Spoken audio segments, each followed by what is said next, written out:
I'm Amelie Gua, wishing you a happy new year. We recently lost another titan of the drive-in, lifelong horror movie fanatic, producer, distributor, and co-founder of Independent International Pictures, Sam Sherman. So let's kick off 2026 with the downbeat drive-in hit of '69 that put international independent pictures on the cult movie map, Satan's Sadists, directed by another drive-in icon, Al Adamson. Al, much like Ed Wood, was an affable meat and potatoes all-American guy, the kind of guy who genuinely loved bologna sandwiches.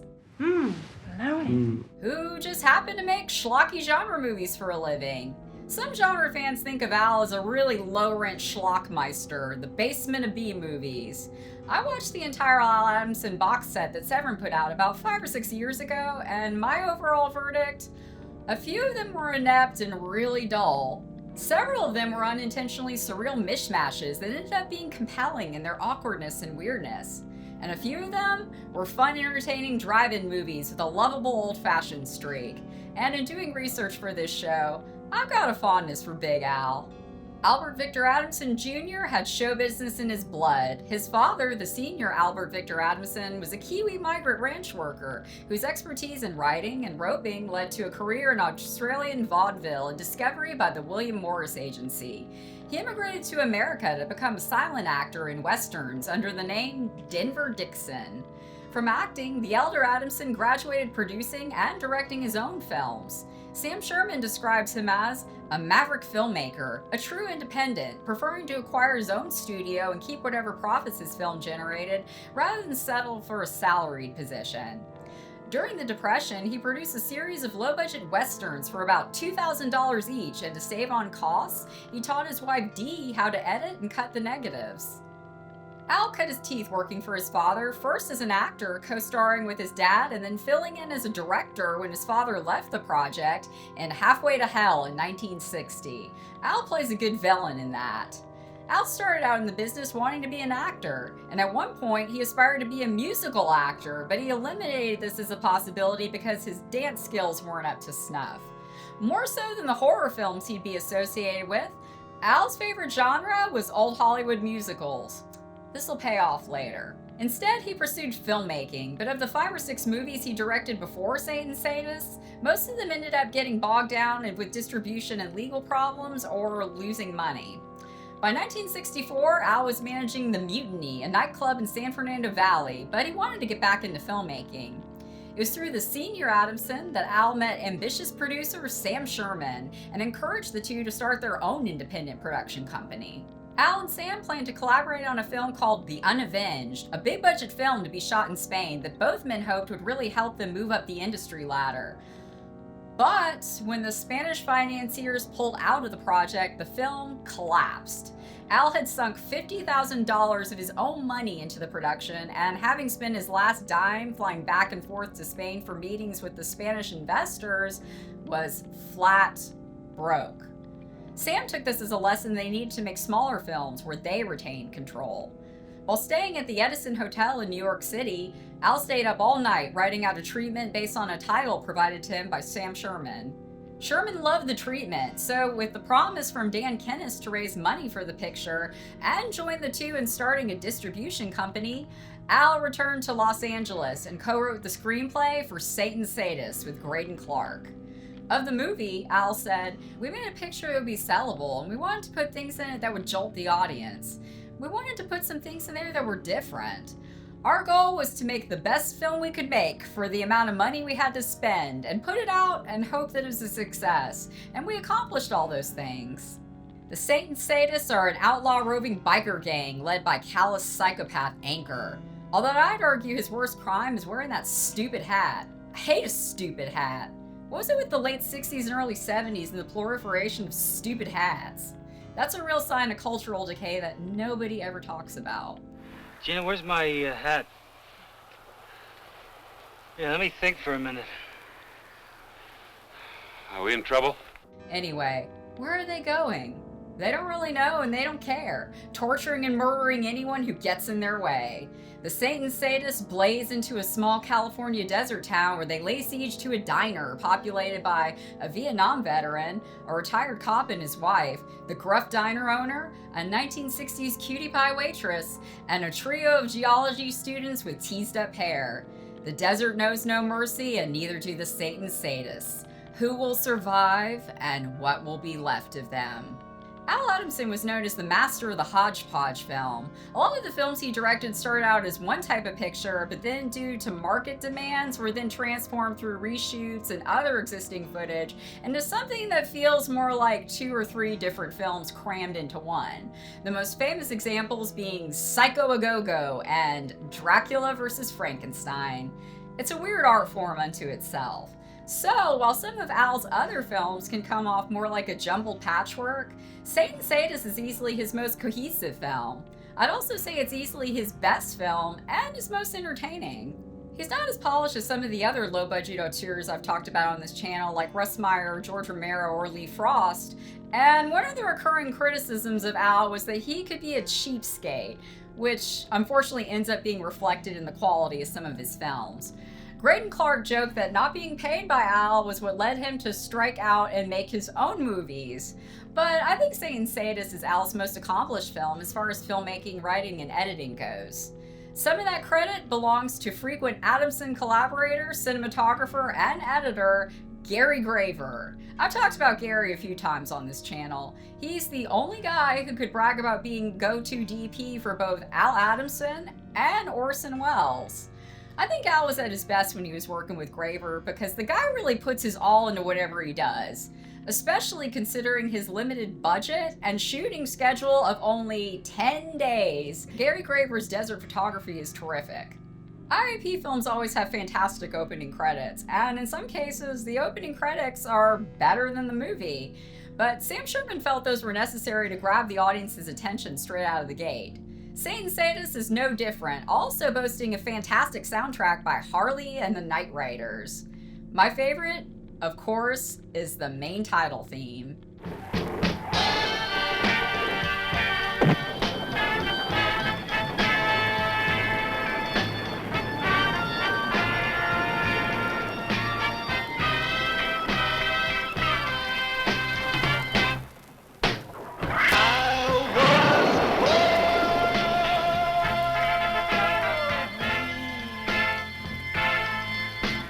Time I was 2, they were calling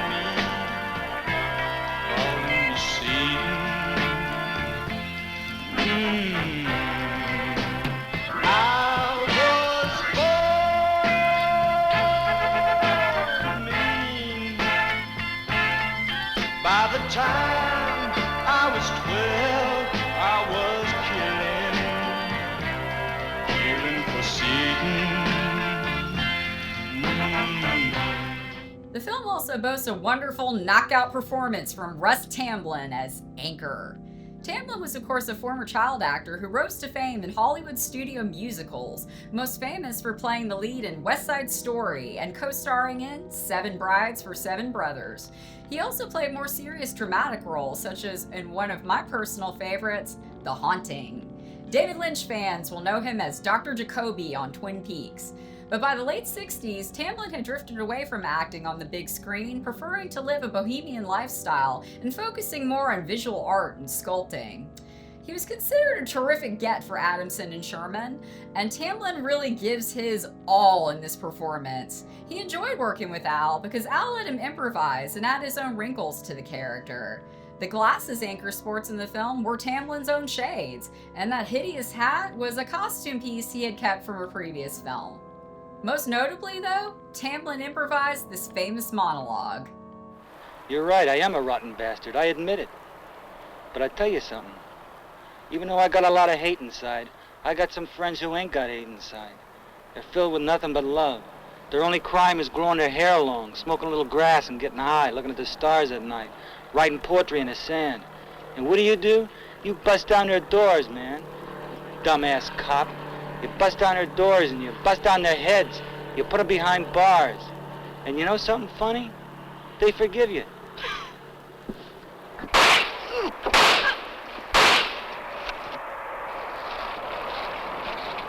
I don't. Satan Sadists also boasts a great cast of what will become a repertory of stock players for Adamson, including his buddy Gary Kent, John Bud Cardos, Greydon Clark, Lawrence Tierney's little brother Scott Brady, and the soon-to-be Mrs. Al Adamson, Regina Carrol. Regina was born Regina Carrol Gelfin in Boston, a child stage actress and professional dancer by the age of 5. Regina said, "I was dancing in the womb. Actually, it was my mother that got me started. She used to steal me out of school and say, 'Oh, there's been an emergency or something,' and then she took me to all the auditions. She would just say that you don't have to cook, you don't have to make beds, just dance." Regina's talent as a dancer led to small parts in films like The Beat Generation and Viva Las Vegas, where she befriended Elvis. She was a Vegas showgirl who started out as a chorus line dancer, but she eventually got her own act. When between bookings, she returned to Los Angeles to help out her father Barney by filling in as a waitress at his coffee shop. Sam Sherman described Al as being someone who he wasn't looking to be a player or juggle multiple girlfriends. He was a romantic, seeking a deep monogamous bond with one woman. Al was reserved, and he struggled with insecurity that he came off as socially awkward to the opposite sex, so he had trouble meeting women.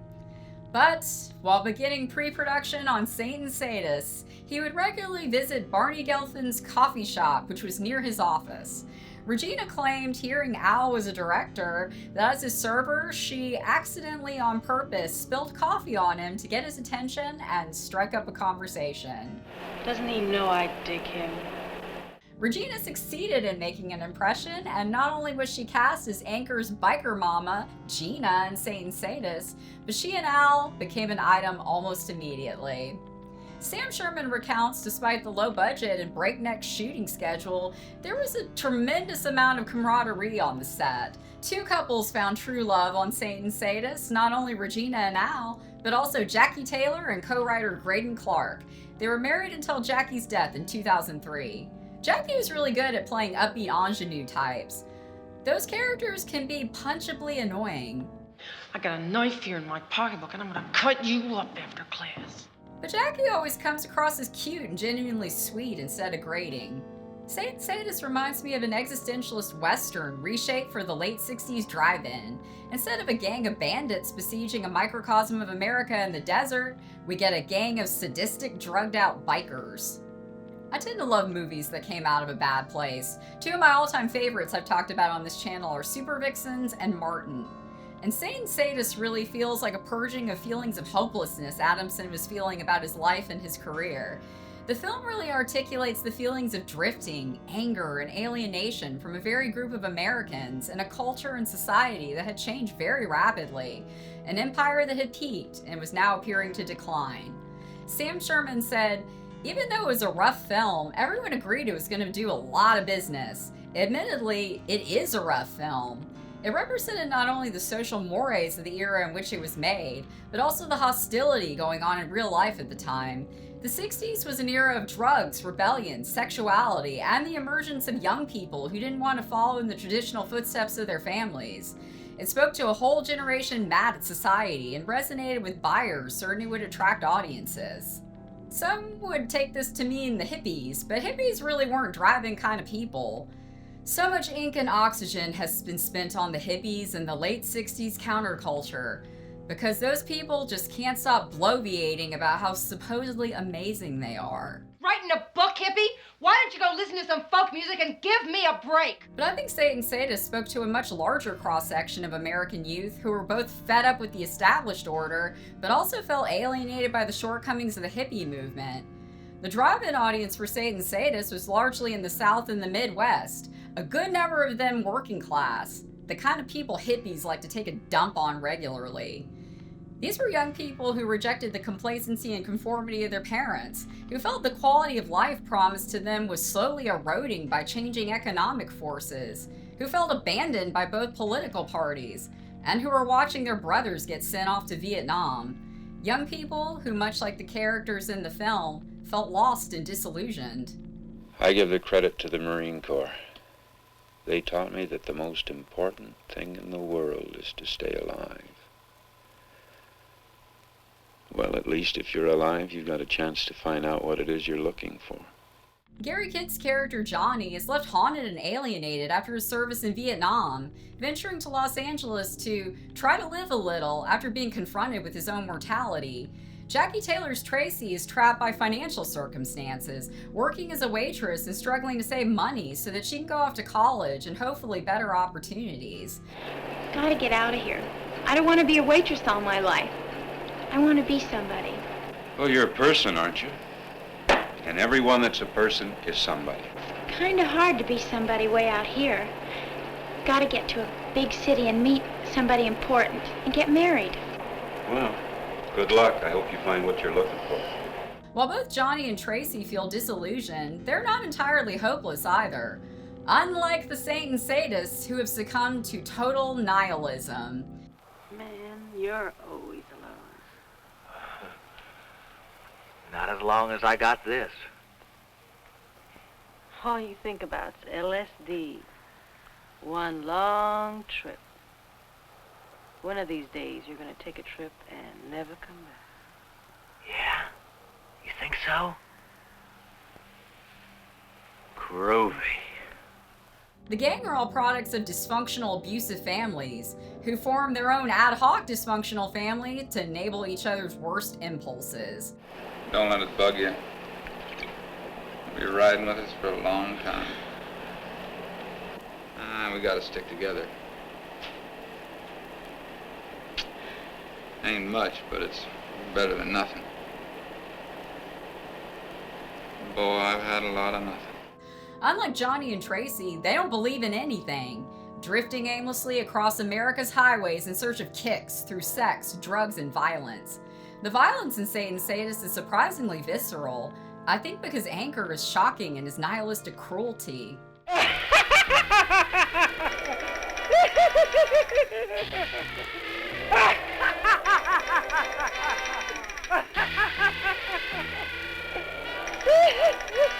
Independent International Pictures distributed Satan Sadists themselves, the film making its premiere in Birmingham, Alabama, before opening to drive-ins across the South and the Midwest.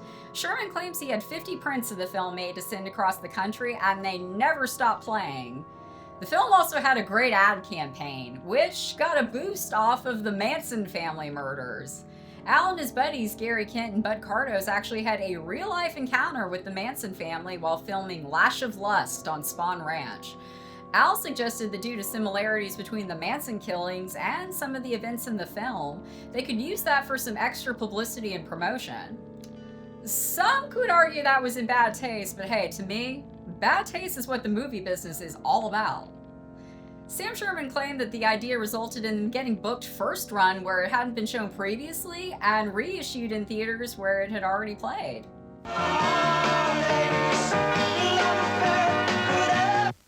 The shocking scenes you're about to see are not suggested for the weak or immature. If you cannot take it, we advise you to now patronize the concession stand or look away from the screen during this preview of Satan's Sadists.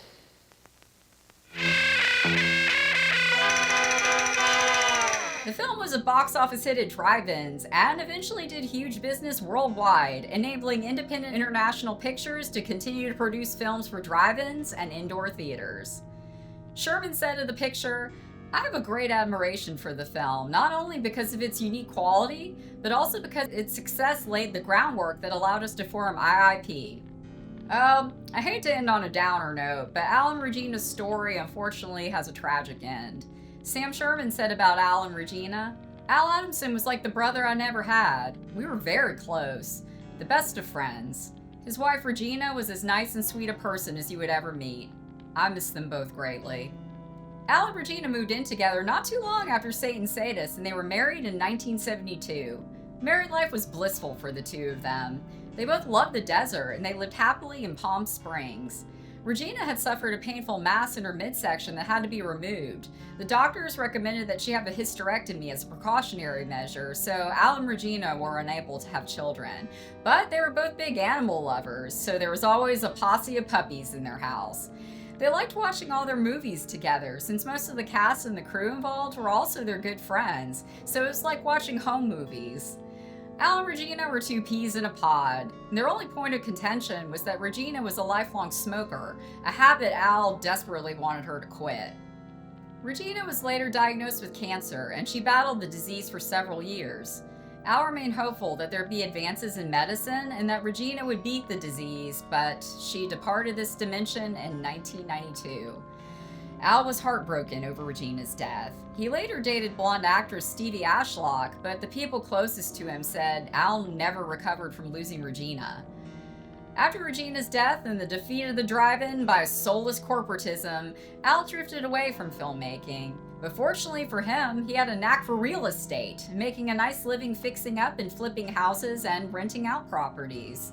Towards the end of his life, Al had moved into a house he had been using as a rental property in Indio, California, intending to fix it up and sell it. To complete the construction work needed, he hired a live-in contractor, Fred Fulford.